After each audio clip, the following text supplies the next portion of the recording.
Olá, muito boa noite. Nós estamos iniciando ao vivo mais uma edição do Contraponto nesta segunda-feira, dia 11 de setembro. Já uma saudação toda especial a vocês que nos acompanham nas diferentes plataformas, no nosso site, no nosso aplicativo, na Coprel TV e a partir desse momento também no Facebook e no YouTube.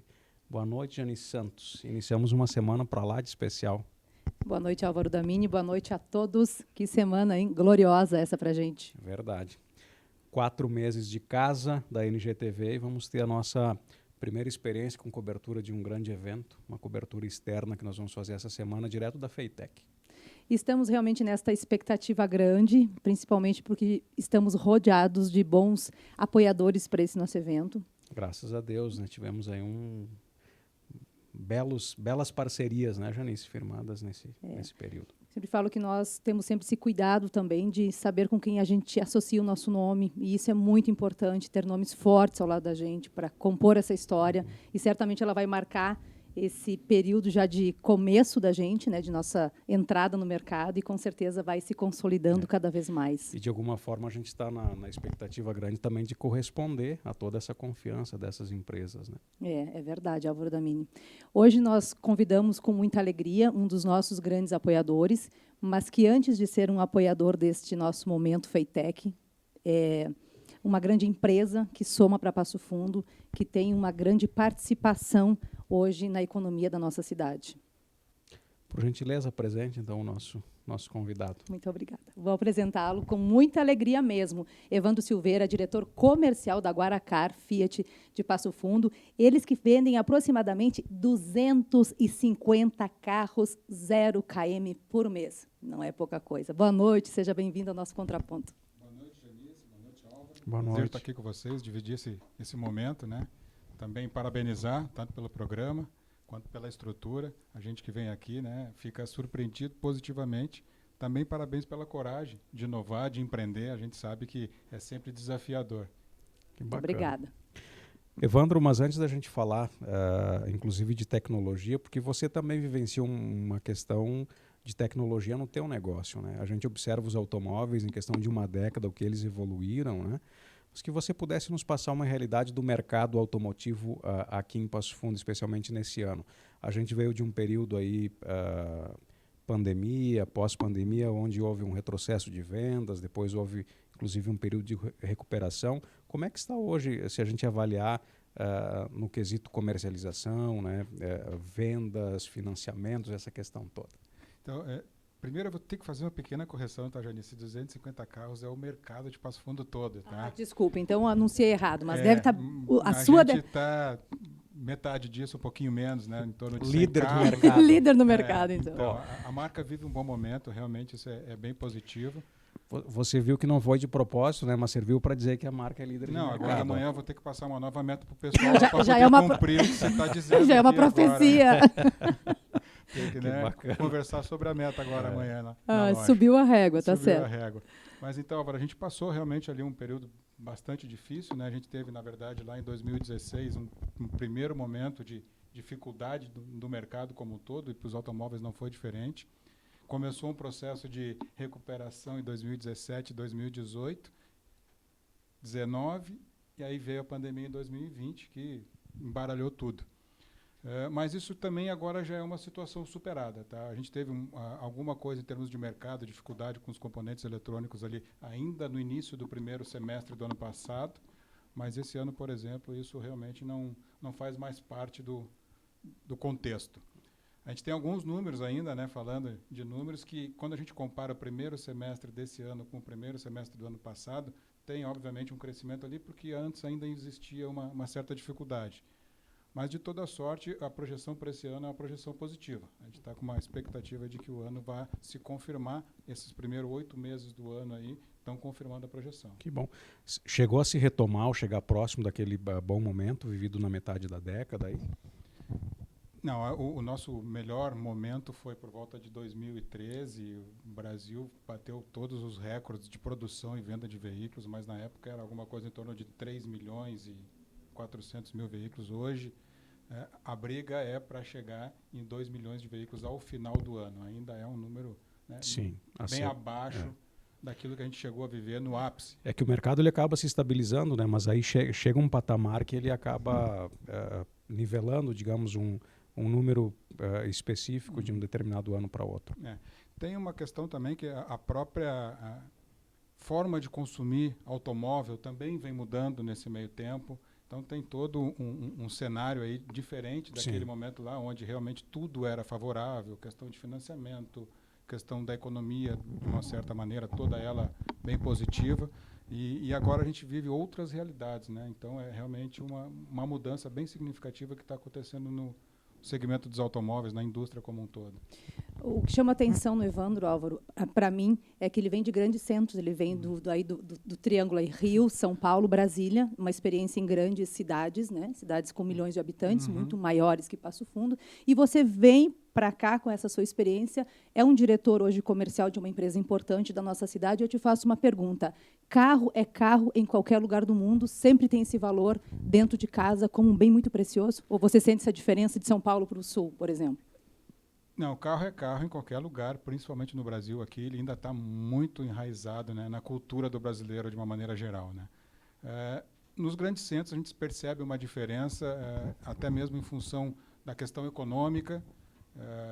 Hoje tem uma situação assim, talvez vocês vão lembrar, Álvaro, né, normalmente, né, sem querer ser machista aqui, mas os homens no passado, o cara pegava um carrinho mais velho, mas ele queria ter um carro. Quando jovem, o primeiro carro não interessava qual era, desde que ele conseguisse o carro. Hoje o pessoal não, entre ter um carro mais velho e andar de Uber, eu ando com Uber. Então é um pouco diferente essa geração que vem por aí, a gente tem acompanhado muito isso. A relação com o automóvel vem mudando. A tendência é que isso continue assim. Mas não adianta, o carro ainda é assim, uma forma que proporciona liberdade, né? Aquela história do ir e vir, a hora que a gente quer, do jeito que a gente quer, isso o automóvel ainda é, vamos dizer assim, não tem competidor. E eu acho que tem a ver também com a identidade das pessoas, né?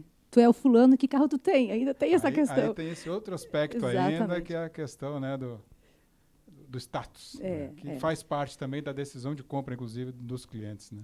Agora, nessa mudança comportamental que vocês observam, porque nós somos de uma geração, que você muito bem colocou, que é o sonho você ter um automóvel. Hoje já talvez não seja tanto, né? Mesmo assim, existe ainda um percentual de pessoas que têm interesse e existe toda uma faixa de pessoas acima de 30 anos, por exemplo, que ainda são bastante consumidoras desse bem. Mas como é que vocês, enquanto setor automotivo, vocês começam a se preparar para uma mudança de cenário nesse aspecto?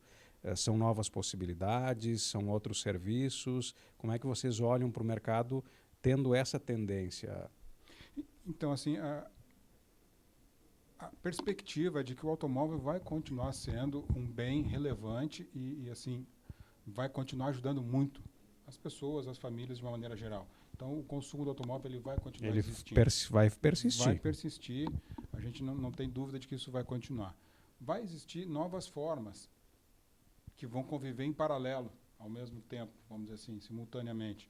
Então, daqui a pouco vai ter a questão de assinatura de automóvel, vai ter a questão de compra de automóvel, a parte econômica vai influenciar muito na decisão. Então, quem tem um poder aquisitivo mais alto vai optar por ter o seu carro próprio, porque não vai querer dividir com outras pessoas. Tem a questão do status, que está envolvida nisso um pouquinho também, né? A questão até mesmo de personalidade, o carro acaba sendo, por vezes, uma extensão da personalidade da pessoa, né? Gosto de carro grande, gosto de carro pequeno, gosto de carro esportivo, gosto de carro mais econômico. Então, tudo isso aí contempla, né, esse contexto. Agora, a gente está se preparando de uma maneira que as próprias montadoras acabam nos apoiando muito nesse sentido, né? Então, em termos de estrutura da própria loja, a gente acabou de fazer a revigoração das 4 lojas da Guaracar, né? Trazendo para uma característica mais moderna, mais aconchegante. Então, você chegava numa loja e tinha aquele aspecto um pouco mais de garagem, né? Hoje não, é como se fosse um carro dentro da tua sala, para te poder ver o carro, poder experimentar o carro. Negócio mais aconchegante, vamos dizer assim, né? A visita à concessionária, a experiência na concessionária. O conceito, digamos, de acolhida do comprador ele tem uma experiência totalmente diferente. Então, é um momento diferente daquilo que era antes, né? Porque hoje, Evandro, se você observar também, eu posso entrar lá no site da Guaracar ou no site da Fiat e ter o modelo lá, selecionar o que eu quiser. A minha ida, por exemplo, até a concessionária para finalizar um processo de compra, alguma coisa nesse sentido, né? Porque as características do carro e observar o carro como antigamente eu tinha que fazer, que era ir até o local, hoje se mudou um pouco, né? Eu vou lá para efetuar de fato essa aquisição. Tocou num ponto muito importante. Esse aí, por exemplo, foi um dos que afetou a nossa estrutura lá. Me lembro quando eu cheguei aqui, Janice, em 2011, a loja, num sábado, por exemplo, eu brincava que parecia uma rodoviária, de tanta gente que vinha na loja para olhar os carros, conhecer os carros, saber quais eram os carros. Hoje as pessoas fazem isso pela internet. Então ela só vai na loja depois que ela já fez ali uma série de filtros, ou seja, já escolheu, descartou algumas opções e focou naquelas que são do interesse dela. Então, por exemplo, você tinha uma equipe de vendas que era, sei lá, 20 vendedores. Hoje a gente faz a mesma coisa com 10 vendedores. Porque não tem mais aquela pessoa que vai na loja para informação. Ele vai já para negociar o carro. Ele já está assim, no momento de compra, no processo de decisão dele, ele já está bem mais adiantado quando ele chega a se deslocar até a concessionária. Essa era aplicativos, que agora são vários, ela tem facilitado também para as concessionárias como a sua? Vende mais carro em frota, vende mais para empresas de locação, ou continua sendo consumidor individual? Não, para nós ainda o volume maior de clientes está dentro do consumidor final. O aplicativo ele tem uma tendência de ir para carro porque envolve investimento, né? Então a locação acaba sendo mais interessante para quem vai entrar num aplicativo. Vou começar a trabalhar hoje no aplicativo. É mais fácil, inclusive do ponto de vista econômico, ele locar um carro para fazer isso. Então, a venda nossa, ela está 90% é consumidor final. Evandro, nós vamos agora ter a transmissão ao vivo de alguns momentos lá da FEITEC, que é uma feira que ela traz a tecnologia acima de qualquer coisa, né? Nós vamos conhecer situações que talvez a gente ainda não conheça. O Evandro, o presidente da feira, esteve conosco, ele nos dizia, inclusive, que assim, que nós veremos tendências que se aplicarão logo em breve nas nossas vidas lá na feira. O setor automotivo é um dos setores onde a tecnologia ela é muito empregada, né? Se a gente observar do início dos anos 2000 para agora, você pega o que os automóveis têm a te oferecer do ponto de vista tecnológico, é muito diferente, né? Como é que também cresceu tudo isso, né? Porque hoje você pega um carro relativamente simples, entre aspas, ele te oferece um poderio tecnológico aí que anteriormente você não tinha nem nos carros mais requintados. É interessante essa colocação, porque, e aí eu me lembro agora de sábado, a gente fez uma entrega de um carro lá, que é o Pulse Abarth, que é uma versão esportiva que a gente tem dentro da linha, que é um carro que tem bastante tecnologia embarcada. O processo de entrega técnica que a gente chama desse veículo levou 1h30. Então, para poder explicar tudo para o cliente, para que ele possa também fazer perguntas. Obviamente, uns têm mais facilidade do que outros com tecnologia, né? Então, você tem que explicar tudo que tem disponível naquele carro, até para que ele possa explorar todos os recursos do carro, né? Usufruir de tudo que o carro pode oferecer.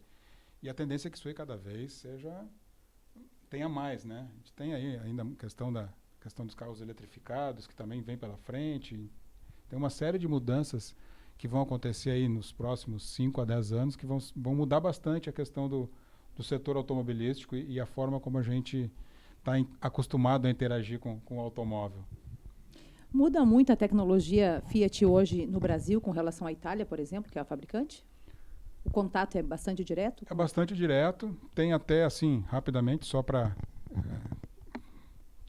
trazer um contexto para vocês, a Fiat hoje faz parte de um conglomerado que chama Stellantis, que depois de alguns processos de fusão, começou com a Jeep e a Ram dos Estados Unidos, agora mais recentemente entrou também as marcas francesas, Peugeot e Citroën. Então a Stellantis hoje tem 14 marcas espalhadas pelo mundo. É uma das maiores montadoras do mundo. Isso é interessante porque ela acaba com isso tendo muita força. Mas a Fiat, por incrível que pareça, apesar, né, do brilho de todas as outras marcas, tem sido a que mais desponta em termos de volume de vendas e resultado, até mesmo para esse guarda-chuva enorme. São 14 marcas, todas elas assim, né, com uma presença importante de mercado. E o Brasil é destaque dentro da Fiat. Então, isso para nós é muito importante, porque a gente consegue ter aqui sempre aquilo que tem de bom. Enquanto a gente, vamos lá, né, está vendendo bem, o pessoal está nos prestigiando. Então, como a Fiat vai muito bem no Brasil, é o principal mercado da Fiat no mundo, o que tem de bom está aqui com a gente. E qual seria a explicação, assim, por essa afeição com a Fiat dos brasileiros? Então, isso aí eu acho que vem do histórico da marca, né? De ter uma relação ali muito próxima com o consumidor brasileiro. Com a descendência, talvez, dos italianos? Não, acredito que talvez, eu acho que o produto tenha, ao longo do tempo, se encaixado bem naquilo que é o perfil das famílias brasileiras, né? Então, são produtos, assim, a nossa gama é uma gama que contempla aí uma boa parte daquilo que é a necessidade, vai desde veículos de trabalho, né? Os comerciais leves que a gente fala, que tem lá Fiorino, tem Scudo, tem Ducato, então para trabalho, a própria estrada. Tem o Uno. O Uno não tem mais. Não tem Janice. mais, não sabia. Não eu tive tem. um Uno, meu primeiro carro. Tem muito Esse já circulando foi. pelas ruas. Tem bastante, Não sabia. Esse não foi um grande sucesso. Esse foi um dos que, inclusive, alavancou a Fiat aqui no Brasil. E o que Foi substituiu? um carro que mudou, vamos dizer assim, o patamar da montadora, lá nos anos 80, mais ou menos, né? Então, deu destaque, né? Sobre essa questão, já que aproveitando esse gancho, nós passávamos também muito tempo com os veículos 10, 15, 20 anos, né, de vida útil sem eles saírem de linha, né? Hoje é mais comum um modelo chegar para o mercado e questão de 4, 5 anos 5 ser anos, retirado. a vida útil está em torno disso aí, de um modelo, né? Uhum. 5 anos, 6 anos, 7 anos. E dentro desse período com algumas renovações ali sempre, a cada 3 Mudando o design. anos, vai fazendo ali o facelift no mínimo, né? Que é o que a gente chama. Motorização, câmbio, tecnologia vai sendo incorporada. Então, um carro de 2015, mesmo que o modelo ainda seja o mesmo, agora em 2023 ele já A versão é completamente diferente. Já foi incorporada uma série de opcionais ali, né? Que mudam o carro na Sim. prática. Dentro dessas mudanças todas que você fala com relação aos carros, que o Álvaro também colocou com relação à inovação, eu percebo algo que as pessoas se permitiram comprar carros mais caros. Sim. Existe não sei se é um modismo, se é realmente uma permissão que o ser humano se deu nesse longo da história. Ele compra carros bons, aqueles carros que a gente via só em filmes, a gente circula com eles pela cidade e a gente consegue visualizá-los com muita facilidade. O perfil do brasileiro também tem se permitido isso? O que aconteceu com esse lado de quem pode comprar o melhor? Então, é uma questão assim, eu acho que tanto as montadoras começaram a disponibilizar aqui no Brasil produtos de uma qualidade superior, coisa que a gente só tinha lá fora, eles começaram a trazer aqui para o Brasil também. Acho que também na questão do comportamento, como você falou ali, eu penso que faz todo sentido, tá?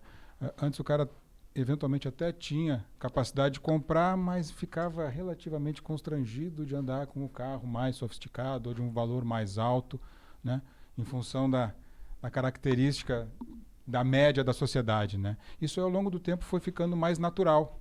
Hoje as pessoas conseguem andar com carros mais sofisticados, de valor superior, e sem que isso cause algum tipo de constrangimento para ele, onde quer que ele vá, né? Eu acho que isso aí ficou mais natural, realmente. Eu tenho essa leitura aí também, como você.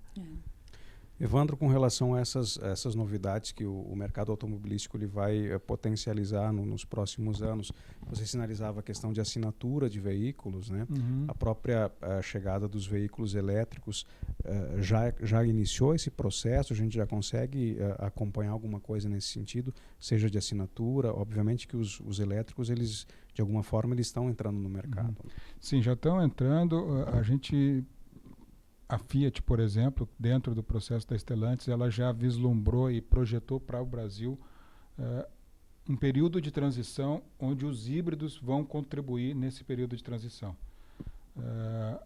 Porque a questão do carro elétrico envolve também estrutura, né? Infraestrutura principalmente. Você tem que ter uma infraestrutura compatível.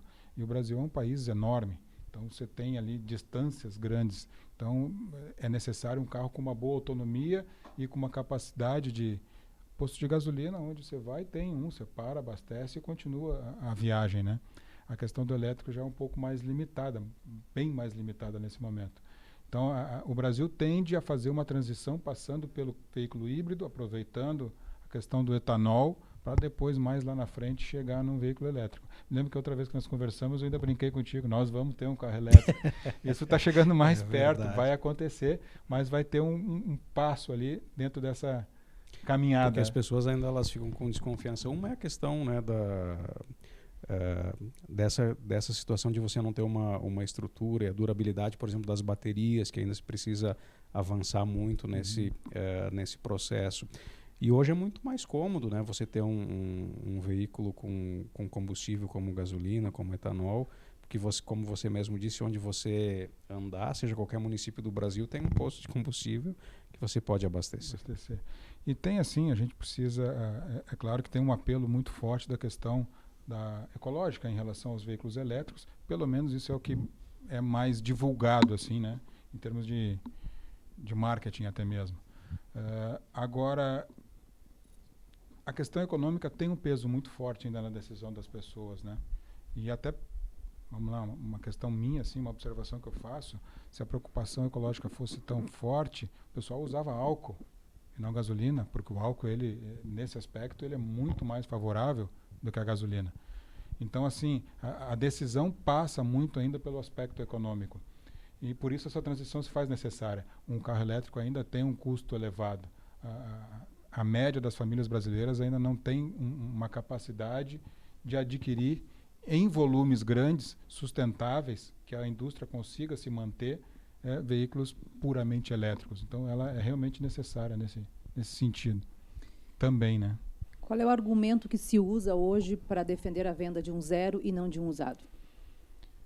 Principalmente a tranquilidade, né? Então hoje você tem um carro zero, todos eles no mínimo 3 anos de garantia. Então você tem ali um carro que com certeza não vai dar dor de cabeça durante os próximos 3 anos, até porque se eventualmente acontecer alguma coisa inesperada, vai ser trocado por peças novas ou até mesmo, no último dos limites, troca por um carro novo. E as então condições? Isso é uma questão delas, né?